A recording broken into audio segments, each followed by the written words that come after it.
Kemarin nih debat cawapres khususnya ya, ini memang menghadirkan banyak tensi yang kemudian tentunya akan kita hadirkan informasinya untuk Anda. Kita akan berbicara mengenai apakah kemudian sentimen-sentimen ini tercipta bersama dengan pengamat politik dan juga Direktur Eksekutif Lembaga Survei Poltreking Indonesia, Hanta Yuda. Tapi sebelum itu kami akan hadirkan dulu informasi untuk Anda pemirsa, di mana sejauh mana gelaran debat yang digelar Komisi Pemilihan Umum ini dapat merubah kemudian persepsi masyarakat. Langsung kita tanyakan kepada Mas Hanta Yuda. Selamat siang Mas Hanta. Dan Ana. Mas Hanta, mungkin langsung saja pertanyaan pertama. Ini setelah debat keempat untuk Cawapres kemarin, adakah mungkin pengaruhnya terhadap para pemilih khususnya untuk kemudian menjatuhkan pilihnya kepada beberapa kandidat ataupun capres, atau sebetulnya pengaruhnya tidak begitu besar? Data yang dimiliki Poltreking Indonesia seperti apa, Mas? Ya, terkait dengan debat dalam kontestasi Pilpres, yang terpenting adalah pertanyaan Vena dan Ana itu. Apakah ia bisa merubah pilihan pemilih atau dikonversi secara suara? Berdasarkan data kami, Poltreking Indonesia, dampak debat itu relatif kecil. Tetapi dia bisa menjadi pemantik, menjadi stimulus untuk membuat isu yang kemungkinan letupan-letupan isu atau ada blunder politik yang meledak. Sepanjang itu tidak ada, maka debat sebenarnya tidak memberikan dampak besar. Data kami menunjukkan yang menonton debat itu, Vena dan Ana, sekitar hanya 30-40% yang menonton penuh. Dari yang menonton itu, yang menonton penuh hanya 30%, kita menanyakan apakah akan merubah pilihannya. Lebih dari 70% itu sudah strong voters. Mereka tidak merubah pilihan, kecil kemungkinan. Sementara yang masih punya potensi untuk merubah pilihan sekitar 14%. Artinya kalau kita konversi dari persentase itu, naik turunnya elektabilitas terdampak dari dampak dari debat sekitar 5%. Dan itu terbukti ketika kita melihat debat sudah 3 kali yang kami ukur itu, dinamikanya memang ada kenaikan. Misalnya di beberapa paslon naik, ada sedikit koreksi turun, tapi tidak signifikan, hanya lebih kurang 5%, itu pun tersebar ke berbagai macam kandidat. Ini yang saya kira menjadi faktor. Jadi apakah debat akan menjadi faktor penggerus atau pengatrol elektabilitas, tergantung setelah pasca debatnya. Karena ada media sosial, ada media yang kemudian bergulir isu-isu pasca debat itu yang mungkin punya dampak. Nah, terkait dengan debat, satu lagi catatan saya, ini memang harus dibenturkan. Ini kan seringkali orang melihat, wah debat, namanya juga debat, memang harus dibenturkan, diuji. Supaya apa? Supaya ada diferensiasi di antara kandidat dalam pertarungan politik. Asalkan substansi aspek yang dibenturkan itu terkait dengan program, gagasan, dan kompetensi serta rekam jejak kandidat. Itu sah-sah saja. Karena itu dalam debat tentu untuk menarik simpatik publik, maka kita kerap melihat setiap kandidat harus punya trik, taktik, bahkan intrik politik. Dalam rangka apa? Untuk mendapatkan simpati publik, untuk mengesankan dia menang, tanda petik, menguasai panggung pertarungan, atau di saat yang sama juga untuk tanda petik menjatuhkan lawan politik. Oke, Mas Hanta, tapi kan usai debat atau pasca debat ini sentimen tercipta. Bahkan di beberapa lembaga survei bahkan ada yang menuliskan bahwa Gibran kemarin memiliki sentimen negatif paling tinggi dibandingkan 2 cawapres lainnya. Ini pasca debat. Nah, artinya ini tidak berpotensi untuk menaikkan suara atau malah menurunkan suara begitu? Ya, seperti saya katakan tadi, setelah itu tergantung ada 2 hal juga. Satu, bagaimana strategi taktik masing-masing untuk mengolah kembali isu itu. Yang kedua adalah mitigasi politik yang dilakukan oleh kandidat itu. Jadi kalau ada serangan politik, kemudian mencari titik kelemahan dari lawan politiknya, itu pasti. Tetapi di saat yang sama, di kandidat itu, di kubunya pasti memiliki mitigasi politik untuk membaliknya. Kan ini masing-masing mereka menyasar. Dan ini sedikit saya akan bedah, ada dalam pembelahan struktur pemilih kita itu, Vena dan Ana, pembelahan kan ada dilihat dari kemantapan pilihan. Kedua dari tipologi karakter pemilih, preferensi pemilih, ketiga posisi dan narasi. Jadi kalau bicara debat ini, mereka harus berpikir siapa yang mereka sasar. Kalau dari kemantapan pilihan ada 3 kelompok: strong voters, yang kedua adalah swing, dan ketiga undecided voters.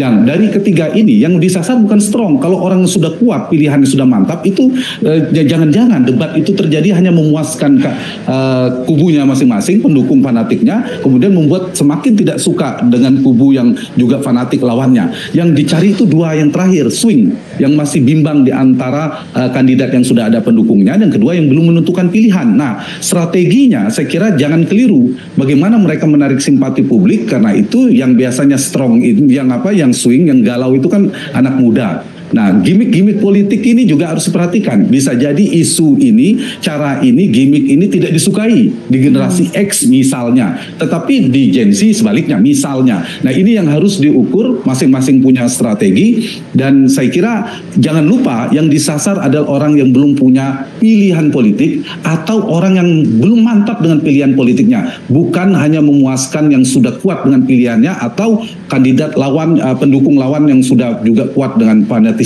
pilihannya. Itu yang disasar. Yang kedua, dari sisi tipologi karakter pemilih, ada pemilih rasional, pemilih psikologis, dan pemilih sosiologis. Pemilih rasional ini kerap dimainkan oleh pasangan 01 misalnya dengan data-data yang kuat. Itu sah-sah saja yang disasar. Tapi berapa jumlah pemilih rasional? Pemilih 02 yang dimainkan Gibran itu kan bermain dalam pemilih psikologis dengan mengedepankan gimmick-gimmick politik. Nah, itu semua harus terukur apakah memberi dampak positif, jangan sampai menjadi blunder politik. Atau pemilih sosiologis, kemarin juga dimainkan oleh pasangan 03 dengan berganti kostum untuk menunjukkan bagian terasosiasi kesamaan identitas dan sebagainya. Satu lagi terakhir, yang ketiga, pembilahan juga dilihat dari narasi isu.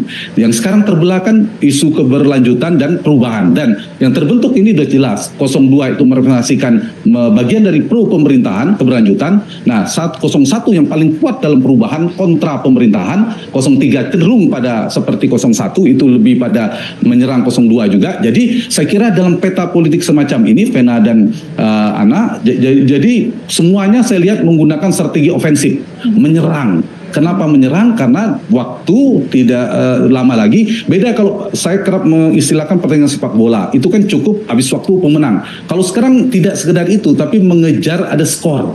Kalau pasangan 02 itu mengejar 2 hal, satu dia harus mengejar dalam 1 putaran untuk mengejar supaya bisa 50%, pasti yang dikejar. Yang kedua harus menekan pertumbuhan 01 dan 03. Karena itu harus menyerang, tidak ada pilihan Pak Prabowo dan Mas Gibran. Tetapi mereka jangan sampai blunder politik. Dari sisi 01 dan 03 itu 2 hal pekerjaan juga. Bagaimana mereka menyerang 02 supaya terdegradasi agar Pilpres tidak 1 putaran. Nah, kalau putaran Pilpres berlangsung 2 putaran yang seperti mereka harapkan, mereka juga bertarung di antara mereka, antara 01 dan 03. Jadi 2 pekerjaan yang sama. Jadi pola debat, apalagi yang 4 cawapres yang terakhir dan capres yang terakhir, dugaan saya semua akan menggunakan strategi ofensif, menyerang, karena masing-masing ingin menaikkan skor, menaikkan elektabilitasnya. Oke, menarik juga tadi Mas Hanta Yuda sempat menyebut bahwa pemilih ataupun masyarakat yang nonton debat ini angkanya hanya 30 hingga 40% saja. Nah, yang memiliki dampak besar ini adalah setelah debat, Mas. Tapi seberapa besar dampaknya? Karena kalau kita lihat setelah debat ini banyak juga potongan-potongan video yang beredar di media sosial. Apakah itu juga berpengaruh untuk kemudian para pemilih ini menentukan siapakah kandidat yang akan menjadi pilihan mereka dengan menyaksikan adanya potongan-potongan video yang beredar di media sosial ini, Mas Hanta? Ya, kalau ditanya apakah itu ada dampaknya, tentu ada. Tetapi menurut saya tidak terlalu signifikan. Kalau kemudian ada semacam konten politik, konten video di media sosial dan sebagainya, kalau itu berbasis pada fakta, bukti kuat sekali, kemudian itu mempengaruhi persepsi publik, mempengaruhi pada sisi-sisi afektif pemilih dan seterusnya, terutama pemilih psikologis, itu memberikan dampak. Tapi di saat yang sama, seperti saya katakan tadi Vena dan Ak, ini ada juga mitigasi politik dilakukan oleh masing-masing kandidat.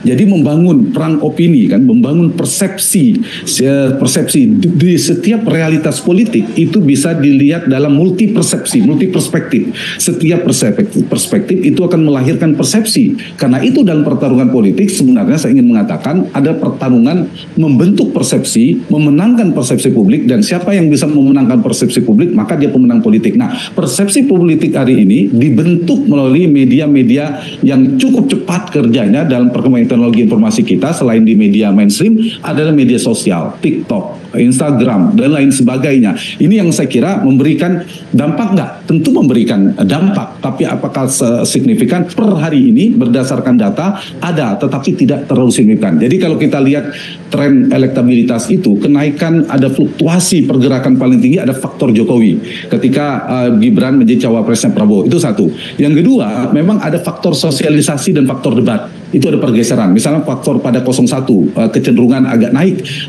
beberapa angka, itu mungkin juga ada faktor debat. Tapi tidak sampai menggerus debat ini menggerus salah satu dari kandidat tidak terlalu signifikan. Jadi masing-masing saya kira memiliki dari sisi masing-masing kandidat memiliki kelebihan yang bisa mereka bentuk dalam perang pertarungan opini itu di dalam, karena itu setiap serangan politik yang saya katakan istilah ofensif tadi harus terukur supaya apa? Jangan sampai sebaliknya. Jadi jangan sampai pertarungan debat ini bukan hanya untuk menyenangkan kubunya masing-masing. Yang mereka sasar jangan salah target. Yang disasar orang yang belum punya iman politik. Jangan berdakwah kepada orang yang sudah kuat imannya. Kira-kira gitu. Jadi membentuk bagaimana mereka merebut simpati publik. Secara apa? Banyak cara.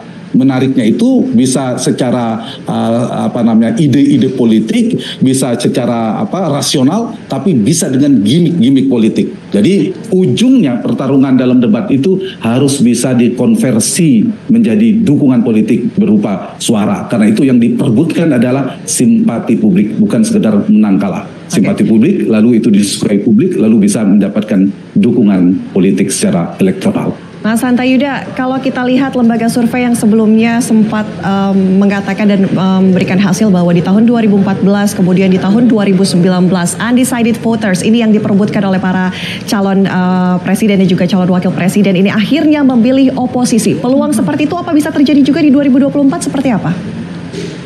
Iya, kami melakukan survei yang cukup lama ya. Dalam survei 2014-2019 memprediksi membuat predictive model undecided-nya itu kecenderungannya memang ke penantang ketimbang ke yang membawa narasi keberlanjutan atau incumbent. Nah, seperti survei kami terakhir di 2019 yang lalu, undecided-nya itu yang lari ke Prabowo pada saat itu pasangan nomor 02 Prabowo Sandi itu sekitar 70-80%-nya. Jadi yang ke pasangan Jokowi Maruf Amin hanya sangat kecil sekali. Jadi potensi hari ini memang betul ada potensi lebih banyak ke penantang, lebih besar pada dia. Tapi jangan lupa yang belum menentukan pilihan berdasarkan survei tidak hanya poll tracking tapi rekan-rekan survei yang lainnya itu juga tidak terlalu besar lagi. Jadi tinggal satu digit, ada yang 5%, ada 6% ya, rata-rata sudah di bawah 10%. Itu dari sisi yang belum menentukan pilihan. Dan jadi ini memang kabar baik kalau lihat dari tren polanya buat penantang, terutama pasangan 01 yang betul-betul mengusung perubahan. Kalau 03 kan perubahan tapi masih bagian dari Pak Jokowinya juga cukup kuat. Nah, ini satu hal. Yang kedua, yang besar itu sebenarnya di swing voters. Swing ini orang yang sudah punya pilihan tapi belum mantap. Di pemilih 01 sudah masih ada swing, di 02 masih ada yang swing, masih mungkin berubah, di 03 juga ada. Nah, bagaimana merubah pola ini? Debat itu sebenarnya yang disasar ada di sana. Membuat pemilih yang masih ragu itu semakin ragu pada pilihan politiknya supaya berpindah, berhijrah, dia bisa bermigrasi. Tapi kalau dari sisi yang belum menentukan pilihan, betul polanya lebih cenderung mengambil pada yang penantang ketimbang incumbent. Dan hari ini yang dipersepsikan meskipun bukan presiden atau wapres yang sedang menjabat maju, yang dianggap incumbency itu, incumbent atau petahana itu ada pasangan 01. Karena apa? Karena di sana ada Gibran, Mas Gibran, ada representasi Pak Jokowi Junior. Jadi dianggap bagian pemerintahan. Yang kedua, Pak Prabowo juga adalah Menhan, berada di dalam pemerintahan. Meskipun Pak Mahfud juga di dalam pemerintahan. Dan yang ketiga ini penting adalah persepsi tentang elektabilitas. Elektabilitasnya kan tertinggi, biasanya milik petahana, dan elektabilitas tertinggi itu kemudian ada isu, ada opini yang cukup kuat bahwa Pilpres berpotensi satu putaran. Nah, ini yang memperkuat mereka dianggap sebagai incumbent dalam persepsi publik. Dan yang keempat adalah mereka mengusung narasi keberlanjutan, sementara yang lain adalah perubahan. Nah, incumbent, inilah peta yang terakhir saya katakan tadi, posisi dalam narasi politik. Pemilih itu terbelah dua pembelahannya, ingin perubahan perubahan atau ingin berlanjutan.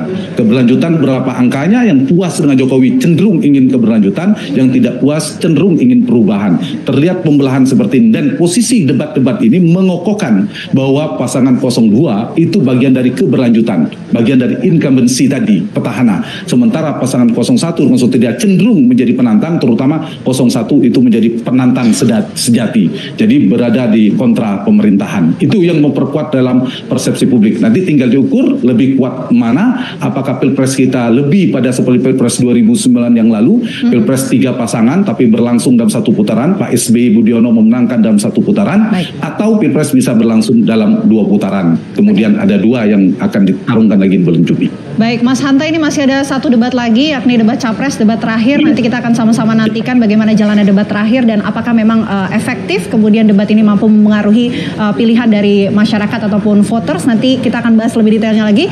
Terima kasih banyak Mas Hanta Yuda atas waktunya di Apa Kabar Indonesia Siang. Selamat siang, Mas.